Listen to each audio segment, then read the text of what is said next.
Hello and नमस्कार दोस्तों, स्वागत है आप सभी लोगों का आपके अपने YouTube channel NCERT online classes के अंदर। दोस्तों आज मैं आपको पढ़ाने वाला हूँ रासायनिक अभिक्रिया NCERT क्लास 10 साइंस चैप्टर 1। तो चलिए दोस्तों वीडियो को करते स्टार्ट। सबसे पहले देखते हैं दोस्तों रासायनिक अभिक्रिया कहते किसे है। दोस्तों कोई भी टॉपिक समझने से पहले हमें उसका मतलब समझना इंपॉर्टेंट हो जाता है ताकि आपके दिमाग में कोई भी डाउट नहीं रहे। तो चलिए सबसे पहले आप यहाँ पर देखते हैं। सबसे पहले आपने देखा होगा चावल के अंदर हम डालते हैं पानी।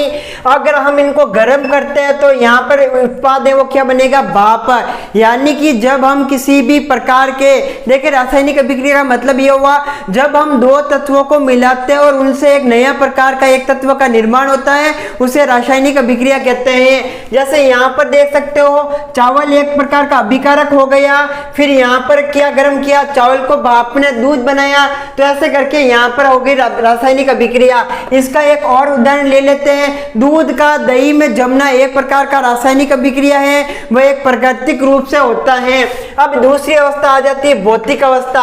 देखिए दोस्तों भौतिक अवस्था का मतलब समझ लेना, वह अवस्था जिससे हम मूल रूप को परिवर्तन करके वापस उसी मूल रूप में ला सकते हैं। जैसे यहाँ पर आप देख सकते हो बर्फ को वापस किसमें चेंज कर दिया, पानी में। पहले अभिकारक को वापस उत्पाद बना दिया, अभिकारक को उत्पाद बना दिया, उत्पाद को वापस अभिकारक बना दिया।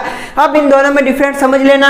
सबसे पहले रासायनिक अभिक्रिया के अंदर जो मूल तत्व है वो वापस नहीं आ सकता और अभिकारक के अंदर वापस आ सकता है। उदाहरण समझा देता हूं, जैसे दूध को दही बना लिया, दही से वापस दूध नहीं बनेगा। और यहाँ पर देख सकते हो बर्फ से पानी बना दिया, पानी को वापस फ्रीज में रखोगे तो वापस बर्फ बन जाएगा। अब यहाँ पर आपको बता देता हूं कि तत्वों के प्रकार नाम कौन कौन से है, प्रकार कौन कौन से है। तो दोस्तों ये आपको याद करना पड़ेगा, फैक्ट 100% है। जैसे hydrogen, helium, lithium, beryllium, boron, carbon, nitrogen, oxygen.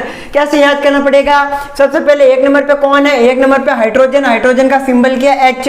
दो नंबर पे कौन है हीलियम, हीलियम का सिंबल क्या है He।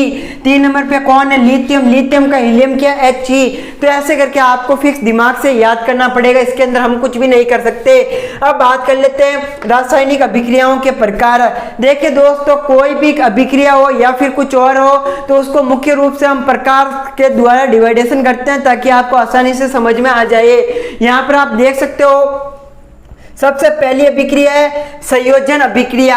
देखिए दोस्तों संयोजन का मतलब है जोड़ना। जब हम दो किसी भी प्रकार के रासायनिक तत्वों को जोड़ेंगे तो यहाँ पर एक नई अभिक्रिया उत्पन्न होगी जिससे आप बोल सकते हो रासायनिक अभिक्रिया। जैसे यहाँ पर हमने कॉपर सल्फेट प्लस O2 को जोड़ा, यहाँ पर क्या बन गई CO2।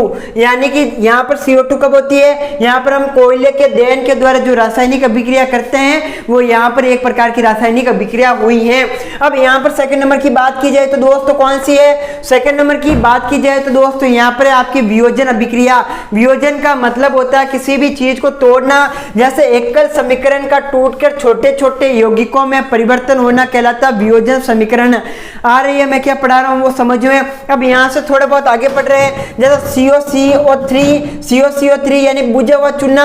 अगर हम इसमें अंदर गर्मी देते हैं, उष्मा देते हैं तो यहाँ पर CO प्लस CO2 दोनों अलग अलग बन जाते हैं। जैसे कि चूने के अंदर अपन पत्थर डालते हैं, पानी डालते हैं, अगर हम उसके ऊपर नियमित दबाव डालते हैं या फिर उसके अंदर गर्मी पैदा करते हैं तो ये दोनों को अलग अलग किया जा सकता है।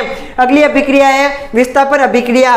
दोस्तों विस्थापन का मतलब क्या होता है, जब हम किसी एक यौगिक को उसके स्थान से हटाकर किसी अन्य स्थान की तरफ ले चलते हैं तो उससे कहते हैं दोस्तों विस्थापन अभिक्रिया।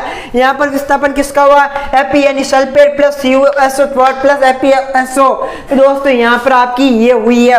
अगली है द्विविस्थापन अभिक्रिया। दोस्तों द्विविस्थापन अभिक्रिया का मतलब क्या हुआ, वह अभिक्रिया जिसको हम एक स्थान से उठाकर वापस किसी अन्य स्थान पर डालते हैं उसे द्विविस्थापन अभिक्रिया कहते हैं। वे अभिक्रिया जिनमें दो आयनों के बीच विस्थापन होता है उसे द्विविस्थापन अभिक्रिया कहते हैं। दो आयन कौन कौन से, किसी भी प्रकार के रासायनिक आयन आप ले सकते हो, चाहे आप हाइड्रोजन हो, हीलियम लो, लिथियम हो, beryllium, boron, carbon, nitrogen, oxygen, जो आपकी मर्जी है वो आप ले सकते हो। यहाँ तक आ रही है आपके बात समझ में। अब यहाँ पर दोस्तों एक बात और आती है जिसके अंदर अधिकांश बच्चे कंफ्यूज हो जाते हैं। एक होता है शब्द उपचयन, दूसरा होता है अपचयन। दोस्तों उपचयन और अपचयन दोनों एक ही बात है, दोनों के अंदर कोई भी डिफरेंट नहीं है। जैसे किसी अभिक्रिया में एक कारक उपचयित तथा दूसरा कारक अभिकारक का अपचरित हो तो इस क्रिया के अंदर उपचयन रेडॉक्साइड होता है।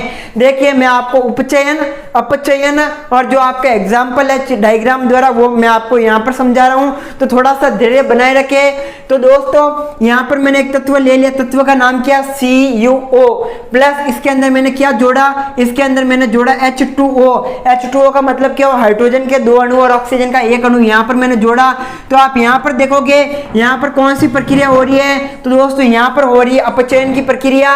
तो आप यहाँ पर देखोगे कि क्या बना, देखो CuO के O से क्या बना, Cu बना, O यहाँ से उड़ गया और यहाँ पर देखोगे H2O का H2O एज इट एज रह गए अपचयन की प्रक्रिया के द्वारा। उपचयन के अंदर आपका अपचयन के अंदर आपका एक डिवाइडेशन गायब होगा और उपचयन के अंदर आपका जो मूल तत्व एज इट एज रहेगा, इसके अंदर किसी भी प्रकार का कोई भी परिवर्तन नहीं किया जाएगा। अब अगला आगे समझते हैं, जिन अभिक्रियाएं में उष्मा का अवशोषित होता है उसे उष्मा अवशोषित कहते हैं। सवाल बनता है उष्मा का अवशोषित करने वाले को क्या कहते हैं, तो दोस्तों उष्मा का अवशोषण करने वाले को उष्माशेषी कहते हैं।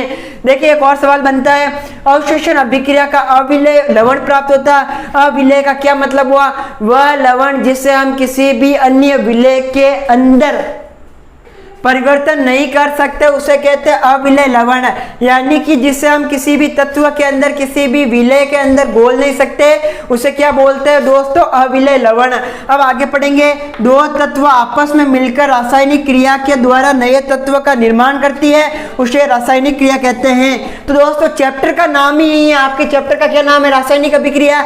दो क्रिया जब आपस में मिलती है तो एक नई प्रकार की क्रिया का निर्माण करते हैं, उसे आप रासायनिक अभिक्रिया कह सकते हो। दोस्तों अब यहाँ पर अगर एग्जांपल की बात की जाए, जैसे दोस्तों H2+O हाइड्रोजन के 2 अणु और ऑक्सीजन के 1 अणु मिलकर आपको क्या बनाते हैं, जल। तो ऐसे करके आपका चैप्टर यहाँ पर RBSc की बात करूँ, NCERT की बात करूँ, UPSC की प्रिपरेशन कर रहे हो उन सब की बात की जाए ना, तो दोस्तों आपका पहला टॉपिक है वो कंप्लीट हो चुका है। साइंस की बात कर रहा हूँ, NCERT 10 साइंस चैप्टर 1 रासायनिक अभिक्रिया है वो आपका यहाँ पर कंप्लीट हो चुका है। ट्रिक के द्वारा मैंने समझा दिया है, जो पार्ट का मेन सारांश है ना वो आपको छोटी सी क्लास के अंदर 10 मिनट के अंदर आपको समझा दिया है। तो दोस्तों चैनल को सब्सक्राइब कर लो, नोटिफिकेशन बेल प्रेस कर लो और हमारी इस ऐप को डाउनलोड करो, ज्यादा से ज्यादा दोस्तों के साथ शेयर कर लो ताकि वो भी हमारी इन क्लासों का लाभ उठा सके। दोस्तों अगर आपकी भी पढ़ाई में डाउट हो तो पूछो डाउटनेट के साथ, बस क्वेश्चन की पिक्चर क्लिक करो, क्रॉप करो, डाउटनेट पर सेंड कर दो, 2 सेकंड के अंदर वीडियो सॉल्यूशन आंसर मिल जाएगा।